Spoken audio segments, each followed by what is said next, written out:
Hi, I am Judge Stover. I'm privileged to be the pastor of the Sutherland and Larrabee United Methodist Churches. Please visit us at www.slparish.com. We're going to talk a little bit about divine relationships, that relationships that just extend beyond mere acquaintances and mere bumping into of each other's.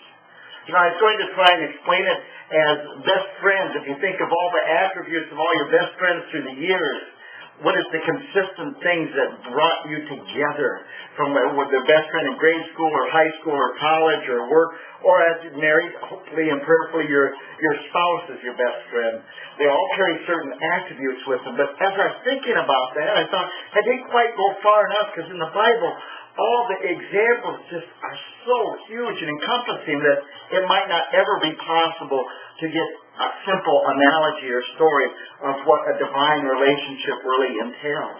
I was thinking about this last night when I turned on the TV. I was going to take a break, and I popped part of a movie that I had seen before. Not my favorite movie. I'd seen it a couple times. Probably will never see it again. It was Castaway with Tom Hanks.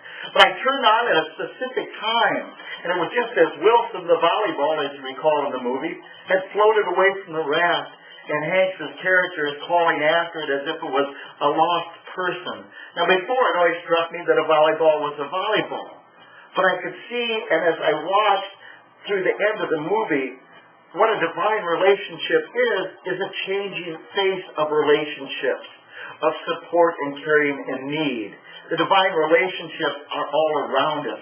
For Tom, Tom's character, that part, Wilson was the one he had on the island for all those years that kept him in touch. Although it looked like insanity, it held him to sanity. He was trying to escape to save a volleyball he called Wilson.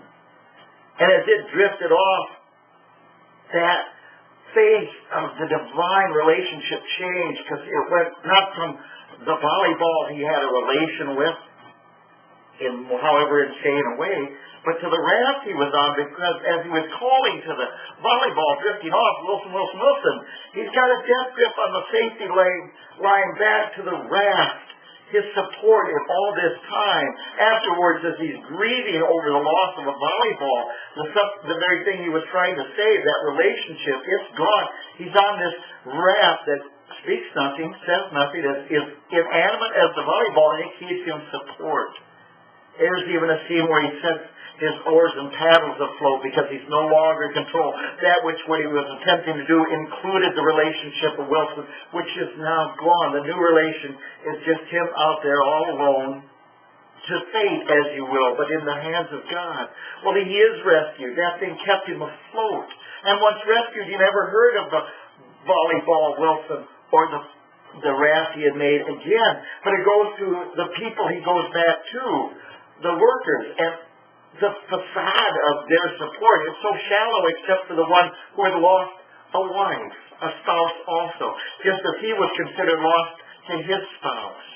And that relationship then, that divine relationship, was the mutual support of each other. And it goes down to where he meets his wife. And the one thing about a divine relationship, by the way, it always does the right thing.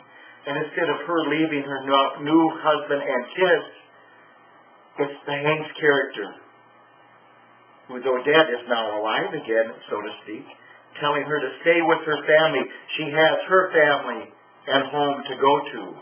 And she looks at him and says, well, what are you going to do? And at this point where you think there's going to be this huge soliloquy or explanation, the moral of the story is going to come out, he simply says, I don't know. But it wasn't one without knowledge. It wasn't a comment of fear or uncertainty. But that he's going to go with where the waters take him, so to speak. The new divine relationship is that love between them will always be there, but they won't have the physical contact anymore. At the end of the movie, he's standing in a crossroads. And you get the impression the first time I saw it, he doesn't know what to do now for sure. But now it's like, it doesn't matter where I go, he's thinking. I won't need to be afraid, because the divine relationships stay with us. There's always a changing face to them. They are the people we knew as our best friends, the people we run to and might never need. There's things God has blessed us with, that may be inanimate, but they are things that we can cling to for support. And the one thing we never let go of, which is a grand part of the divine relationship, never letting go, is Christ and the love He put in for us, for all and for each other. It is hard to explain, but divine relationships are changing faces, changing things.